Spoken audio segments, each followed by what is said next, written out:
Okay, starting. So, Okay. hello everybody. Hello Adrien, Bettina and Bharat. And this is kind of a seminar about the exhibition and your work. And so the exhibition is called Comic Sans. There is a subtitle, which is a ludic exploration of three contemporary comics artists. And we're going to talk about your work and the exhibition. And so I'm going to ask you three questions. The first one is to introduce yourself. And then, well, I'll talk about the second one later once you have introduced yourself. So maybe we can start with, I don't know, alphabetically by the first name to change a bit. So that would be Adrien first, for example. Yeah. So yeah, hi, my name is Adrien. I'm from Montreal originally. I'm an artist and photographer. I separate the two because I think photography can be art, but isn't usually. I grew up in the world of bande dessinée, so I'm very foreign to comic books and anything in English, but my first language is French.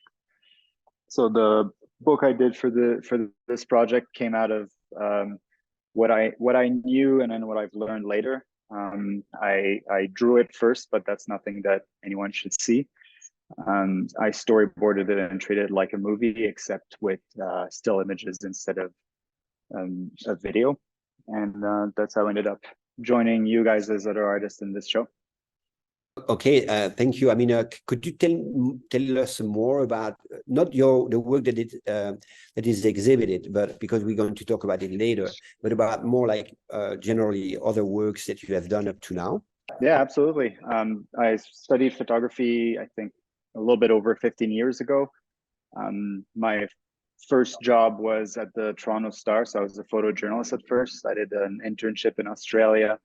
And then I worked for Reuters, the Canadian press. That's the Canadian associate of the Associated Press. And then later on, I went into advertising. So that's what I still do to this day. I'm an advertising photographer. So I've run bigger and bigger productions. And I've always kept about 50% of my workload to be personal projects, art projects. So things I show in galleries or things like what we're seeing here today. But yeah, that's how it came to be here. Okay, thank you very much. Then it would be Bettina. So Bettina, can you introduce yourself? Okay, so hi everybody, and thank you very much, Chris, for having me here this evening, or rather this noon in Edmonton. So well, actually, I came into comics a little bit like Obelix, so I fell into the great basin of comics when I spent my first year in France when I was 19 years old, and decided then to study arts actually in France. Later on, I worked as a comics author and illustrator for several years, and I have been working with different independent publishing houses, mainly in France, but also in Austria, more lately. And well, after my master's studies, I worked mainly only in the creative sector, so well as an author. And in 2016, I decided to do a PhD thesis on comics and memory. So I went back to university at that stage. But I continued also to work as an author and illustrator. By the way, I was also teaching in Edmonton. And well, so for the moment, I'm trying to kind of go on to combine teaching and creating, and also to try to find ways of creating an exchange between those two different activities. So, well, that's about it. Okay, thank you. And then, yeah, maybe I should say that, Bharat is going to talk now, and he's from India. So, and he's from India, meaning literally born in India, but also now in India. And Bettina is from Austria and is now in Austria. And that Adrien is from Quebec, but is now here with us actually in the same building in Edmonton. Yeah, thank you. So Bharat, please. Thanks, Chris, and thank you for inviting me to participate in this kind of unique exhibition. It's the first time for me that I've actually participated in an exhibition like this. So it's a nice experience for me.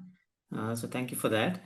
I am an Indian cartoonist, currently based in Bangalore, India. Where I also teach comics and animation at Srishti Manipal Institute of Art, Design and Technology. It's a long name, but yes, it's a school that is based in Bangalore, an art school, art and design school, where I have been teaching since the last 4 years now, since 2019.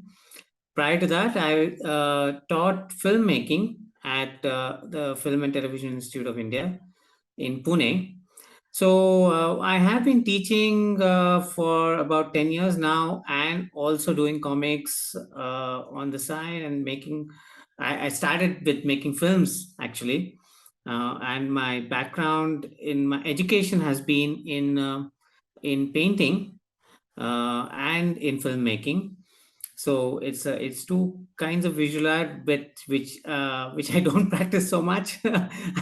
I'm doing comics, but of course both these art forms do inform my approach to comics. And yeah, and so I also publish independently some comics. And for instance, there's this little anthology called Verite, which is two-sided. It's got alternative Japanese manga from on one side and from Indian comics from the other side. So that's something that I do on the side. And I also run a small independent comics festival, completely volunteer run. It's called Indie Comics Fest. And we are in our we started in 2017, so it's been 5 years now. This is our 6th year.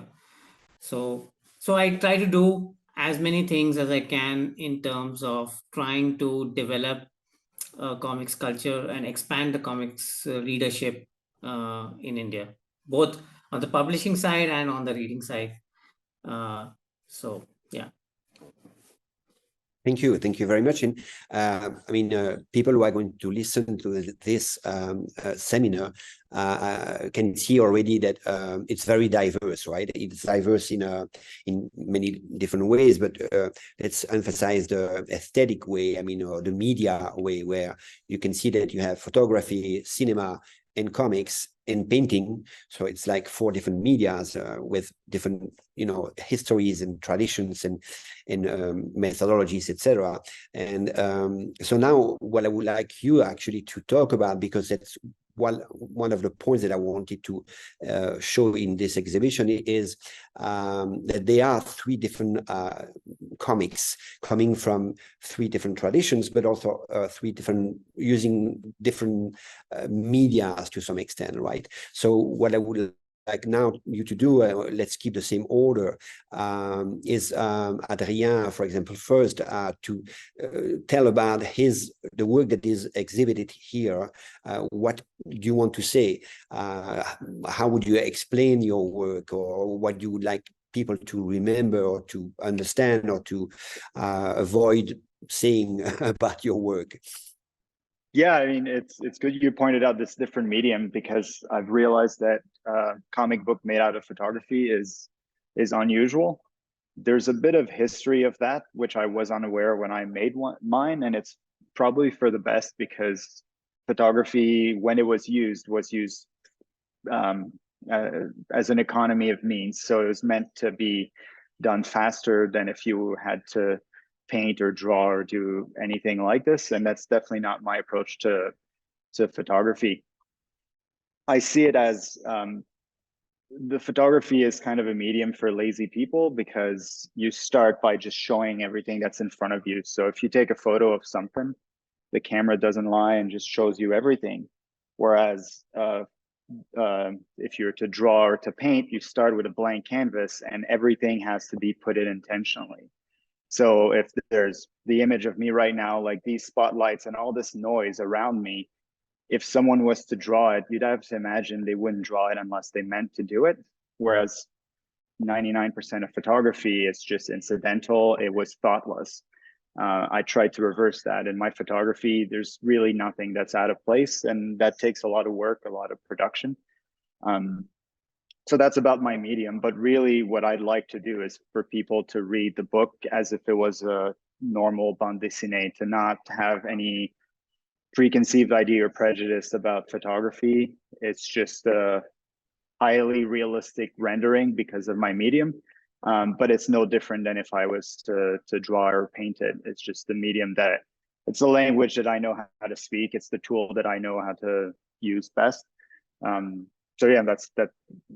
As far as the medium that I'm using, it's very important to me, but it's also important that it not be the main thing about the project.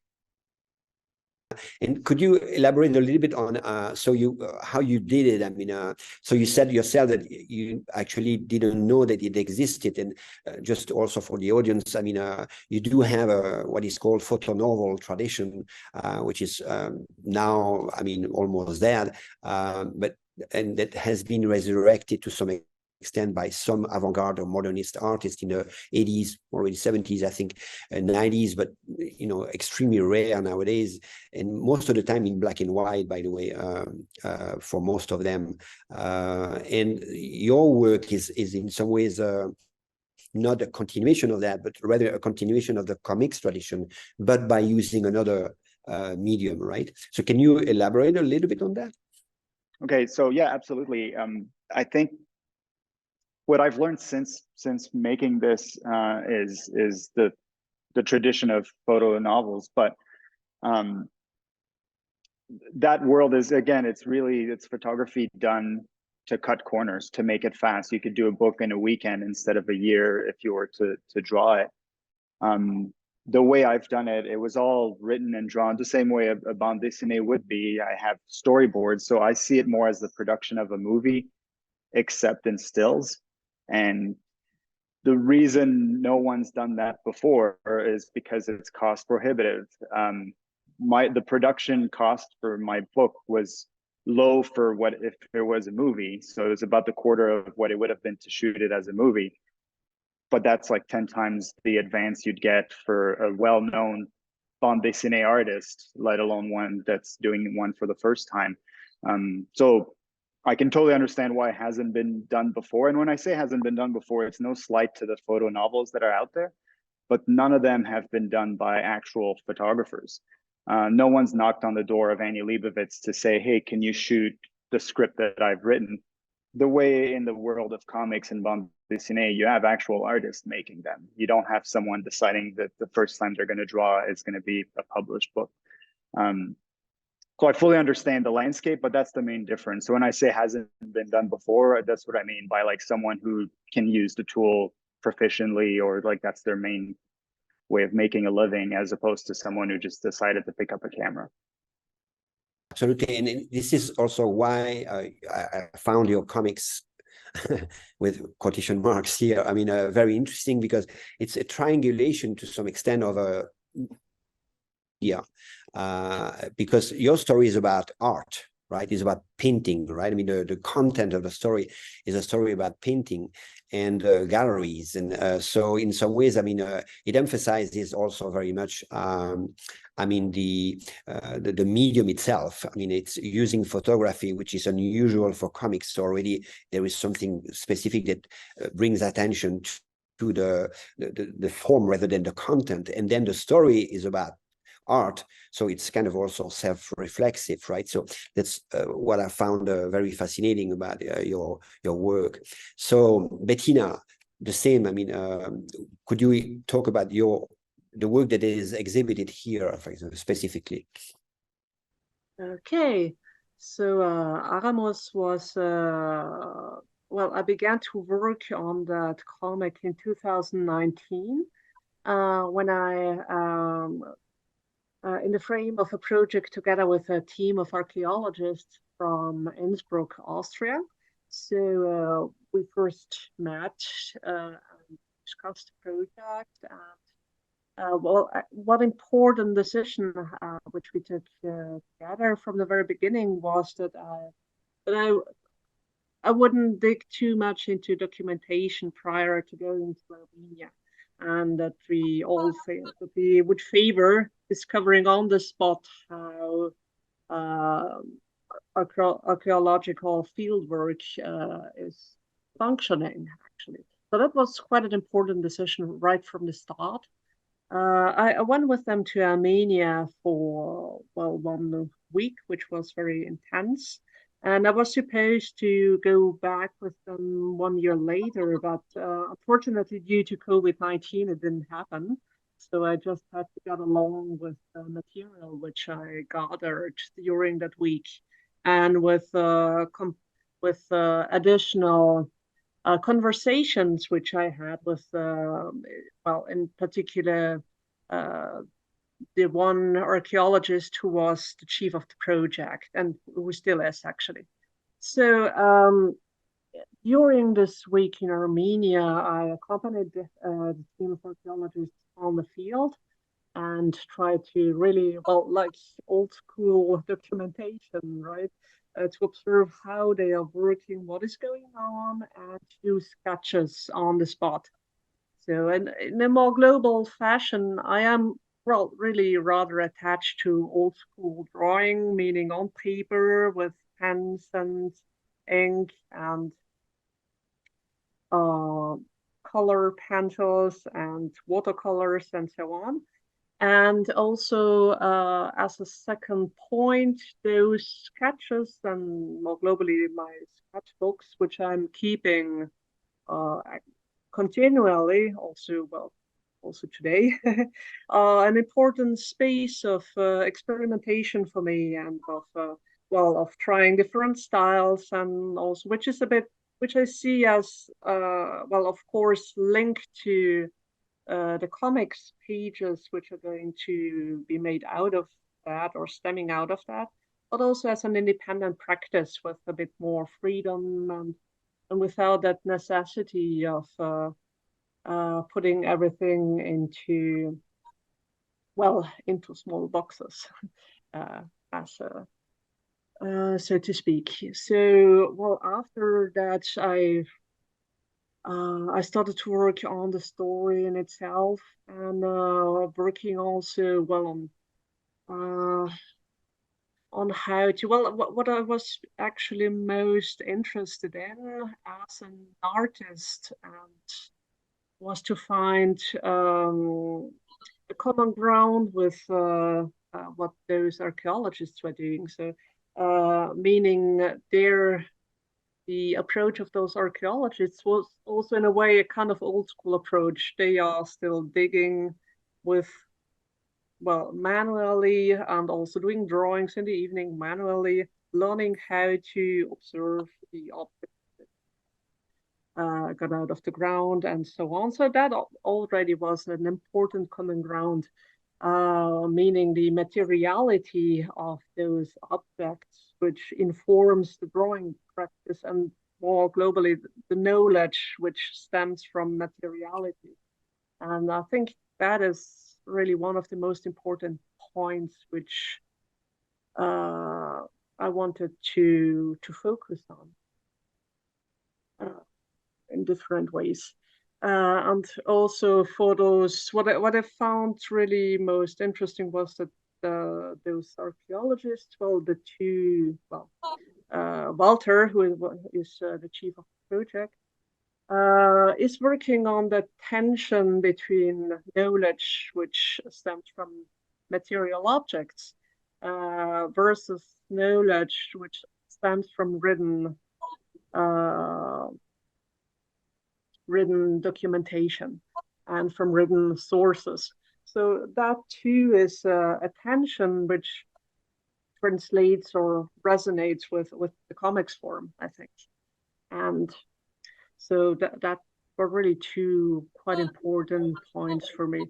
Aside from that, well, I'm working in a rather traditional way, meaning I'm doing sketches before and then a rough drawing, inking the old way.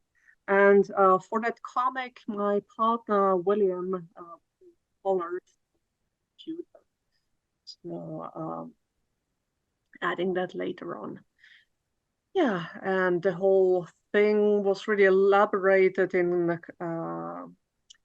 dialogue, in collaboration with the archaeologists, and of course also with my editor, with my publisher, who always has a very well a way of helping me to find my way through the story.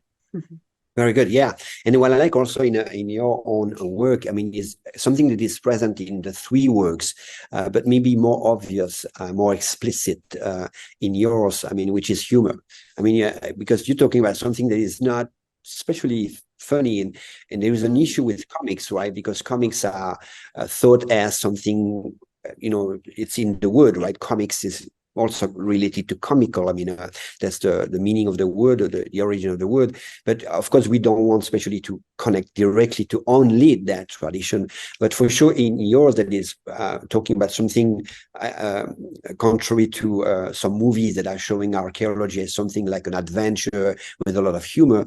And we know who we're talking about here, which movie so we're talking about. And then that you're referring to, by the way, in your own work. I mean, so could you elaborate a little bit more on the humor? I mean, how it came out. I mean, was it strategic? I mean, or is it natural for you to do that? Or how do you deal with humor? I want to do that because I didn't want to do it the first time when Adrien talked, because I don't want to focus too quickly and connect comics with comical, because I don't want to reduce the tradition of comics to comical, and that's what people do usually. But it is related to some extent in the three works, or your three works. I mean, so let's focus now a little bit on that aspect, Bettina. Okay, so well, I'm glad you asked that question, actually, because yeah, well, in a way humor comes naturally to me, I guess. But although people tend now to connect documentary comics rather with very serious topics and serious approaches towards comics, but I think as for one, humor is quite important tool as well, narrative strategy to connect with the readership, and also to take away that distance which is built up by too much specialized knowledge, I would say. Well, my comic Eremos is really about highly specialized archaeological work of two researchers, and well, to get people interested in that, I think it was really important to add a layer of humor.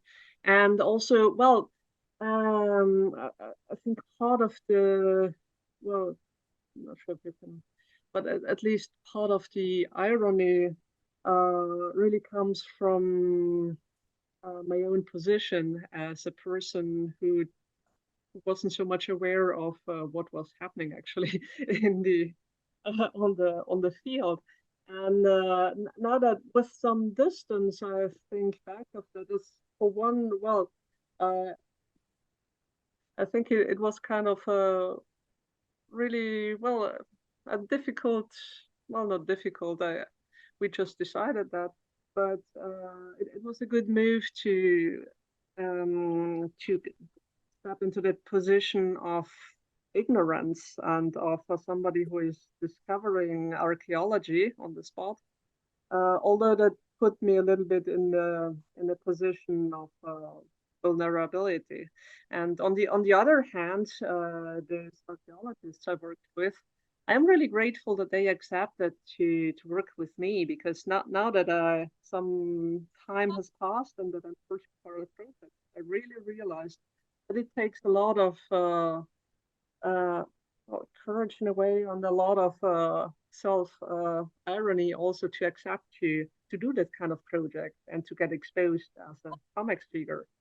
So that is really something which I realized later on. Okay, thank you. Bharat, can you talk a little bit about your work? It's just behind me. I mean, that's the one that I can, I don't know, show you like this. Though I did not conceive the work to be actually shown this way, I conceive it as a book, as a normal comic book. But it so happened that the form lent itself to being displayed in this manner as a lengthy strip. The work actually came about because we were talking about. I mean, you had suggested that you were doing this thing about scientific comics, and the use of comics in that kind of educational space. And so I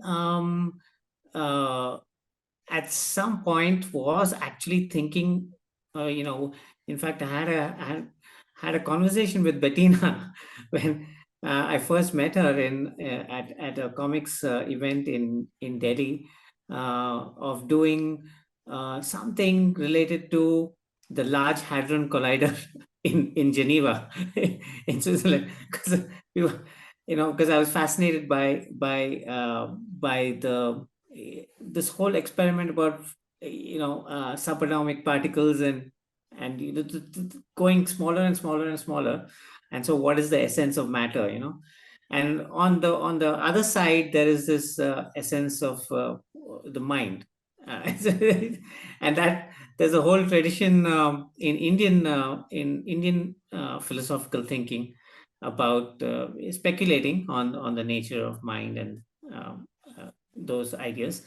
And I happen to be reading about that in the Buddhist tradition, which relates to the concept of emptiness, which is to say that that all phenomena are empty of essence. That is the kind of formulation that is famous in Buddhist thinking, and it also goes to the extent of saying that there's no such thing as a soul. So one of the few religious traditions, which discount the notion of a permanent soul or self. So I found that intriguing. It's not a very commonly held notion in India, though it originated in India, but not so commonly understood, you can say, in contemporary Indian thinking. But at the same time, by chance, I came across this Google engineer who gave this interview to to the media, saying that one of Google's AI chatbots is sentient. And it has a soul. So that intrigued me a lot. And so then I thought that it's also related to science, because all these ideas of mind are now entering the area of actual scientific experiments. So I thought, why don't I try to put those two together? One is the Buddhist thought, and this new experiment on creating an artificial mind or artificial intelligence, and try to do something that can inform or have a kind of a dialectical conversation between between these two areas. So then this idea came to me that I should do two parallel stories, which are completely unrelated, but then somehow come together towards the end. And that's how I structured my comic. And so they become two long parallel strips that eventually collide and resolve themselves in some kind of strange fusion. so so yes, speaking of humor, there is absolutely I mean something of humor that I like, and I did keep it in. So there is a tone of humor in the story, and yeah. So that's generally put. That is my idea. Yeah, I mean, could you remind the audience? I mean, actually, the title of your comic or double comic strips is Emptiness, and there is a subtitle, right? Yeah, Emptiness, a double comic strip. Yeah. Okay. And then could you elaborate on the final panel or the fusion, as you said? I mean, can you elaborate a little bit one more time, people to understand? Obviously, the three comics would have to buy them or to see them, because it's obviously without either the exhibition or buying the book, for example, to see it. It's of course it's difficult to understand everything, but yeah, if you could describe a little bit the final panel. Yeah. Sure. So so the story is structured in this manner, that there's this conversation between this Google engineer and the AI chatbot, and so there is a dialogue that's happening between, and which is the actual dialogue based on I took material from the actual dialogue that he had, which he put up online, and for which he was in fact fired from Google. And so I used those bits and created one strip, and then parallelly another strip runs, which is a dialogue between me as a character, as the comic book artist, with the spirit of Nagarjuna, one of the most important Indian Buddhist philosophers from the first, second century of the Common Era. So the spirit of Nagarjuna appears to this comic artist, and they also have a dialogue, and so it is two dialogues running parallelly, and which meet towards the end in a way where the comic strip breaks apart and melds into one image, where me as the comic book artist turns into a female, completely naked female, and I don't know, it's a different gender. Basically, there's a gender transformation, and the spirit of Nagarjuna, which I represented as a snake, because the name Nagarjuna, the first part of the name is Naga, and Naga means snake. And so he is also depicted in Buddhist art as surrounded by the protector. The snake is seen as a protector of Buddhist, of knowledge. And so that's historically in Indian art. And so the snake as the animal, is intertwined with this character and with this transformed figure of gender, this gender transformed figure. And then the third element is the AI being itself, which is represented as Johnny 5, the robot from Short Circuit. It's an 80s. It's in fact a comedy film, American Hollywood film.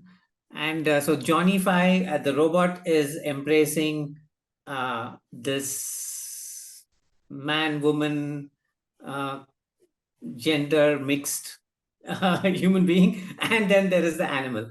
So basically the human, what I tried to represent there was the kind of a fusion of the human, the animal, and the machine, coming together in a strange embrace. And we don't know what the result of that embrace would be, but yeah, that's where I leave it. Yeah. And it has to be emphasized that it's also very visual, right? I mean, your whole work, I mean, and the three works actually, it's very important to emphasize, because you started by emphasizing the ideas, and that's interesting contrast with, for example, Bettina's emphasis on materiality. In your case, you started by ideas, but then the final product is as media oriented as the two other works, meaning that you really work out with the media here, the comic strip, where the panel or the panels of the first strip and the panels of the second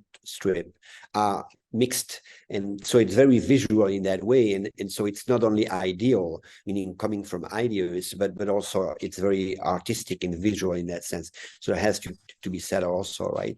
There was I had a third question, but before answering the third question, which is about your work, your future work, or the work you're working on right now, maybe before, it might be interesting then to talk, I mean, to give you, to some extent, the opportunity to ask questions about what I did and maybe the mistakes that I made when I tried to exhibit your work.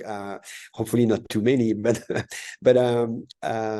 so do you have questions about what you have seen? And obviously you, except Adrien, both of you couldn't come to see the exhibition, but you have seen some pictures. So maybe we can, before finishing one with your present and future work, address issues here about the exhibition. So would you have questions about that?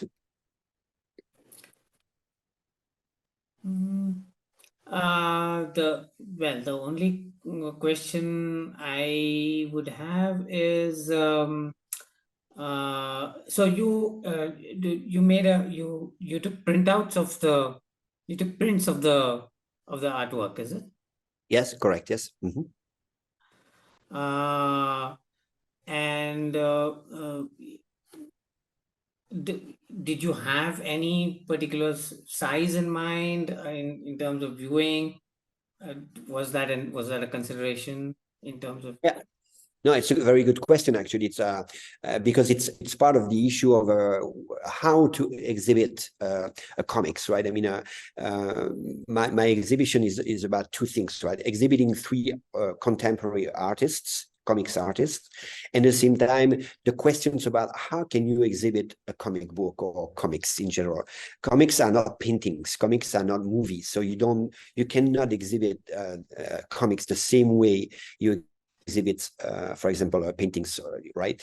In the tradition of painting, right? Because obviously in the 21st century and already in the 20th century, that was already questioned by painters. But let's say that comics is a medium that is not made to be on the wall, right? So part of my questioning in some ways was to show three different comics in three different ways, right? In your case, for example, Bharat, for example, your comics is as you I think mentioned, is a scroll, right? I mean, or it's potentially a scroll, right? I thought it was interesting because unavoidably it's related to the tradition in the East, where the scroll has been used much longer than in the West, for example. So I thought it was one point that I would like to emphasize. And then, so it's not a book. That's what I mean, right? I mean, so it's not a comic book. It's a comic scroll. I mean, it doesn't exist, the idiom, but we can create it here. And so, and then the problem of the size is really connected deeply to comics, because the size of a comic book is impossible to put on the wall, because if you put a book on the wall, that's not readable and that's not visible, right? So you need to blow it up, I mean, in one way or another. And I thought it was very interesting in your case, because that's exactly what you do in your last panel. You blow up I mean, the picture, right? I mean, you have two pictures, small panels, and then suddenly, boom, the last panel, there is a, kind of an explosion, literally, actually, and then it's blown up, right? And so I thought to blow up the dimension, the size of your scroll, to have something that is like a painting, that is nice to see on the wall. And this is how I would connect it to the size that I chose for this exhibition. Yeah. It's interesting.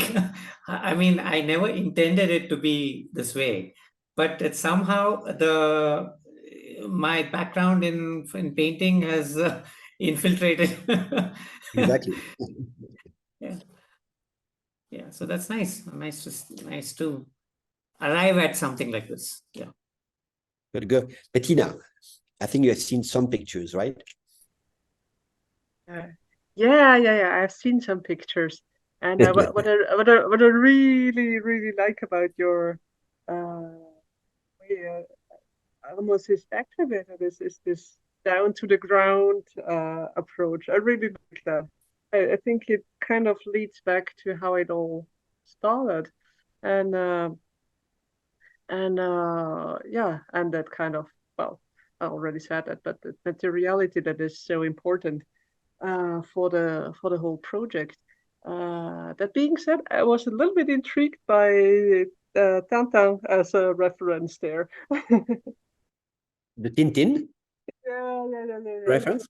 Intrigued, but yourself, you drew Tintin in one of your panels in your story, right? You have Asterix and Tintin represented on the wall, right? So that's how I got the idea. I mean, it could be somebody else, and Tintin, of course. Some people might say, oh, you're from Belgium, so you connected to Tintin, which is probably true to some extent. But I could have used Asterix or another one. But it's something that you yourself drew on the wall of the cave, right? So referring to cave painting in that case. And so I thought that's a nice idea, because to some extent an archaeologist is, I mean, connected to paintings on the walls. I mean, discovering something, ceramics, for example, is a big reference also in your case, because I thought the way I cut all these panels and put them on the wall was very much, like a ceramics that are deeply also connected to archaeology, in Roman archaeology, for example, or even Greek archaeology. So I thought it would reconstruct to some extent the idea of building a story with panels, and in this case, in reference to archaeology, which is ceramics, for example, or the wall. So Tintin is in your work. And I try not to invent too many things. I mean, to make up things like this, I try to do things that are connected deeply to your work, either as a content or as a form or medium. In your case also, for example, I edit something that you might know because it's our conversation, that some other people might not know directly, but you are very interested in ecology, in environment. And so in the sand, what I did is I put a plastic bag in the sand because an archaeologist nowadays, unfortunately, can, of course, discover a statue, right? I mean, an artifact in the sand, but he also, unfortunately, nowadays can discover plastic bags. So, because you were interested in environment and comics, I mean, I thought that's a nice reference to our conversation. I'm not sure that everybody would pick it up, although, I mean, it seems obvious that unfortunately plastics is everywhere. So in some ways people can understand that reference. So that's the only one that I made up to some extent that is not directly in your work, at least in that work, specific work, but it is in your research, in your interest, and it is unfortunately part of our world nowadays. So I thought it was the only invented one that I had. Tintin was not invented. Oh, I really like that idea actually, and yeah, well, those archaeologists, by the way, really had a lot of those plastic bags to put the ceramic fragments and that kind of whatever they dug out during the day in those small plastic bags, and but yeah, and the problem of the environment. Well, we didn't have that on this archaeological site, luckily, very luckily. Not a single waste product there so far. But you might maybe also think of archaeologists who in about 2,000 years are going to do digging on our own civilization, and we're going to find a lot of plastic there.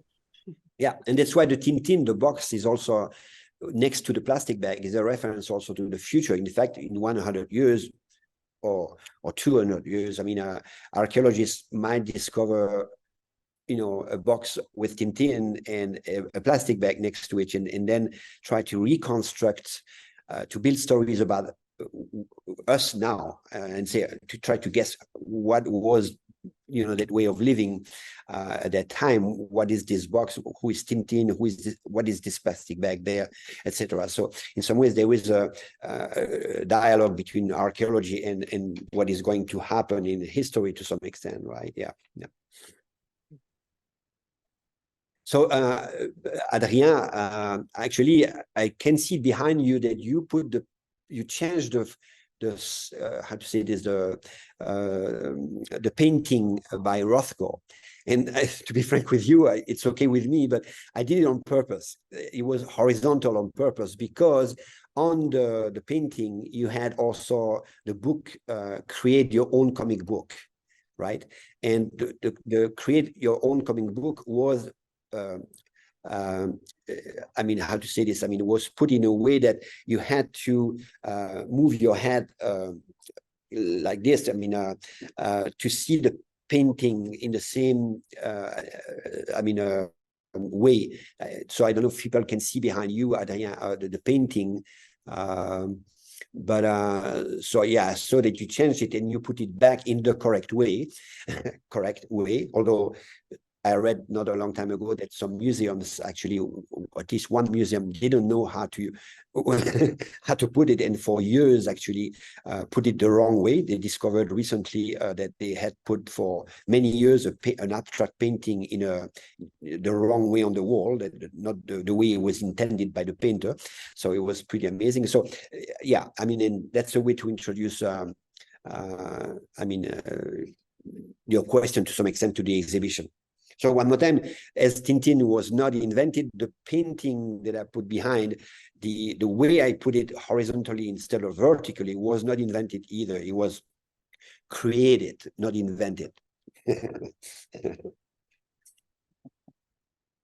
Yeah, no, absolutely. I mean, that's the idea that people, the serious people in the art world, could argue which side is up in a Mark Rothko painting always made me laugh. Like the art world can take itself very seriously. There's even been a case where a forgery, which is kind of what this is, was displayed in a court case, and then they were arguing which side was up and which side was down. Which, if it's not a real Rothko, who cares, right? So it's a plot point in my book. I noticed it was there. I figured it was intentional, but for the sake of this video, I just put the right side up again. And yeah, and I mean, as far as the exhibit, like I didn't think I would one day forge a Mark Rothko and have it exhibited in a proper gallery without ending up in jail or something. So thanks for that. This is a unlikely turn of event. What you said earlier, though, the idea of displaying comics and the challenge of it, because it's not meant to be seen on the wall. I find that really interesting, because in all the other gallery shows I've been in, the real work is on the wall, and that's something I've questioned a little bit. Like in a painting, we don't usually question what's the actual work. It's the physical painting. Although I like to question that, I don't agree with that. In music, we don't have that problem because, well, we have that problem actually. We don't know if the work is that arrangement of notes or is a specific record of it or what the work is.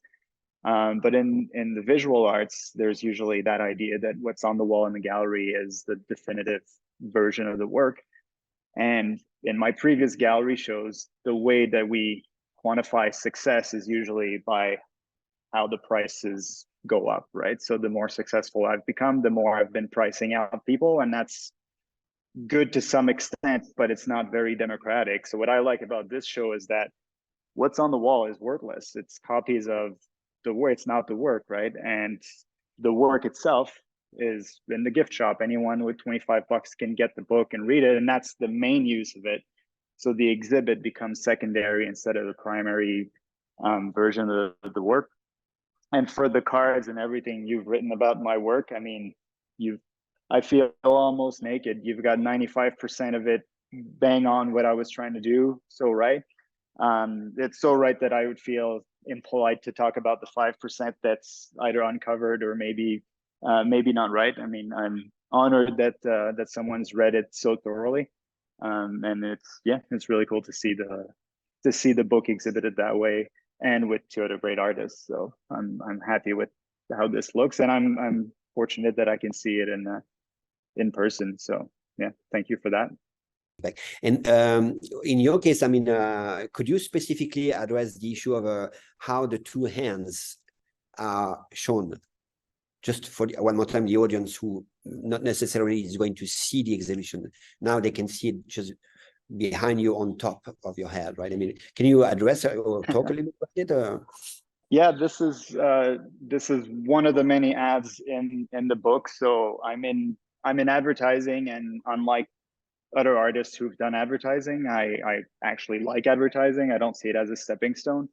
I actually, as a side note, I really can't stand art that's trying to serve a higher purpose, right? Like, I don't think that's the right medium. Whereas if you have a message or if you're trying to get something done, advertising is way more effective than art would be. So anyway, I include art in my work. And this is an ad for a phone company that's in the book. The ads comment on the main story, and this one is just a close-up of the creation of Adam in the Sistine Chapel. So God touching Adam, making the initial connection, and just reducing a great piece of art into just an ad for a phone company, with the copy that kind of goes along, and then referencing other pieces of art, like the poster for E.T., for example, that played on to the theme of those two hands almost touching. Yeah, and this is why I put it on the ceiling, because it's on the ceiling of the Sistine Chapel, right? I mean, so one more time, I try to show things that are connected to the story, to the reference in the story. So in some ways, what I try to do also is to use the three spaces: the wall, the ground with the sand, for example, and the ceiling, to occupy the whole space of the gallery instead of only the walls as traditionally it is done, right? So yeah, and one more time, the book is available, so it will be available tonight during the reception and after, by contacting the artist. I mean, Adrien here, and the same for Bettina. Bettina's book is available also online, for example, or at least to start the conversation with the publisher. Not always easy to have it. But I mean, it's possible to find it for sure if you really want to. And then I have anyway kind of a showcase, window case, I think you call it, with the three works, and the work of Bharat is not available right now. Yeah, thank you. Yeah, it's here. It's not a book, so it's not available as a book, but maybe if you contact Bharat, maybe he can, I don't know, sell part of it as an original, for example. So it's also possible to contact Bharat and maybe have a dialogue with him about this. And then to finish the seminar here, the conversation, I would like you, to introduce the work you're working on right now, whatever you can say. Maybe there are things you don't want to say, but whatever you accept to say about your present work and your future work. So let's maybe reverse it and start with Bharat, for example.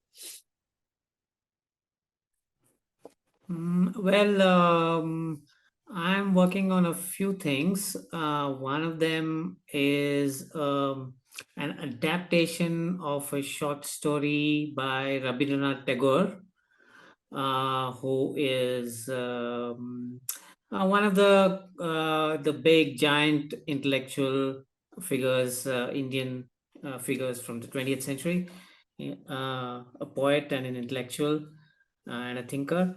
And so so it's a short story, but it's retold in and extended, or it's a kind of a retelling by another author, Malini Roy, who I'm collaborating with. And so that's one work. And then another work that I've just started, and I'm trying to do a big fat graphic novel. A big project which I'm trying to embark upon is a biopic of Rudyard Kipling. So Kipling in India, his early years in India as a young reporter during the high noon of the British Empire in the subcontinent. So it's going to be a kind of a fantasy biography, because there's going to be talking animals and everything. And in fact, characters from his early stories are going to appear as the characters themselves, not the original people they were inspired from, but as the characters themselves. So it's reality and fantasy mixed, but more or less it's a kind of an exploration of colonial India. Yeah, as a graphic novel, I want to try and do that. Nobody's done it before, so I thought, yeah, why not? And Kipling is a complicated figure, and I think no better than an Indian to to kind of explore Kipling.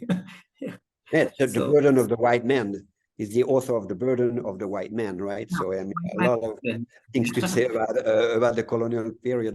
The first one about Tagore, the adaptation of a short story, is into a comics. Yeah, into comics. Yeah. Okay. Wow, 2 comics coming out. Okay, I'll be one of the first readers for sure. So looking forward to Bettina. Well, I am at the moment working at several different projects. I also have my research project, which is kind of taking a bit shape, which is on ecology and memory in comics. On plastic bags. Yeah, amongst other things. And aside from that, yes, several projects which are, not really at the stage of being finished, but which are rather at the beginning still. The one is a short comic about 2 spouses in the Salzburg region who were active in the resistance during World War II and who got executed by the Nazi regime.